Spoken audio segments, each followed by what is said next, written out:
Let's talk about the broken mirror. You know that feeling of looking back at who you used to be and just seeing all the cracks, all the mistakes? Well, this is all about how to learn to see that whole reflection again. It's a really strange kind of pain, isn't it? You feel it right now, but the wound isn't new. The truth is, you are still bleeding. From a version of yourself that made a choice maybe 5, maybe 10 years ago, a person who had different information, different tools, a completely different perspective on life. And that person? They don't even exist anymore. They're gone. And yet, here you are still punishing them through yourself. So let's talk about how to finally end that trial.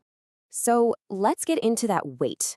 We tend to think of guilt as something temporary, right? But when you don't address it, it doesn't just pass, it hardens. It becomes the very architecture you use to see yourself and your entire life. And this is exactly what that feels like. It's not some distant memory. It's a constant, active pain. Every quiet moment just becomes another chance to press those shards a little deeper, to rehear that verdict you passed on yourself so long ago, guilty. And here is the absolute kicker. The trial is rigged from the start. We play judge and jury, and we apply all the wisdom we have now to a person who just didn't have it then. And that's not accountability. That's just cruelty pretending to be responsibility, and it is draining you of everything. Okay, now what's really wild is how this self-blame actually starts to change the past. Not what actually happened, but how you remember it.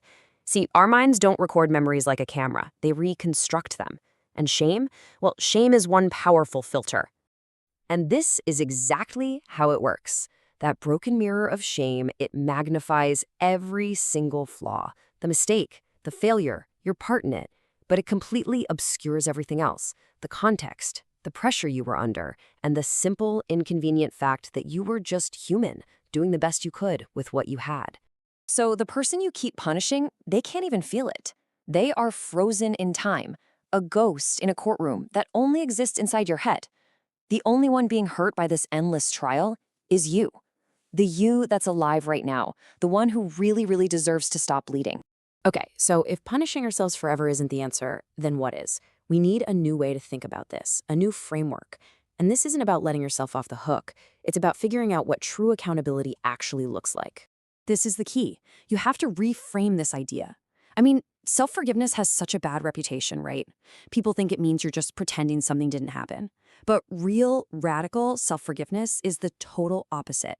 It's the courageous final act of taking full responsibility. You see, the point is that real accountability has a beginning, a middle, and an end. Step 1 is recognition, just owning it, no excuses. I did this. Step 2 is repair, doing what you can to make amends or address the harm. But step 3, release, that's the one we almost always skip. And without it, accountability just turns into this endless loop of self-punishment. All right, let's try a little exercise to make this all feel more real. It's a way to tap into that compassion you so easily give to other people, but somehow deny yourself. Seriously, think about it. A person you truly love and care about comes to you with the exact same story that's been haunting you. Would you tell them they're worthless? That they deserve to suffer forever? Of course you wouldn't. You'd offer them some context. You would remind them of their humanity. And that leads us to this incredibly simple, but honestly pretty devastating question. Why is that grace, that understanding available for everyone else except for the person looking back at you in the mirror? That double standard is the absolute heart of self-punishment. So, what happens when you finally answer that question? When you decide, you know what? I am worthy of that same compassion. What does it actually feel like to finally put down that broken mirror? Well, it all starts with understanding this one thing deep in your bones. Your value as a person was there before the mistake, and it's going to be there long after you've healed. It isn't defined by your best days or your worst days. It's just there. You are not the distorted reflection. You are not what you did. And the feeling, it's not some loud fireworks celebration.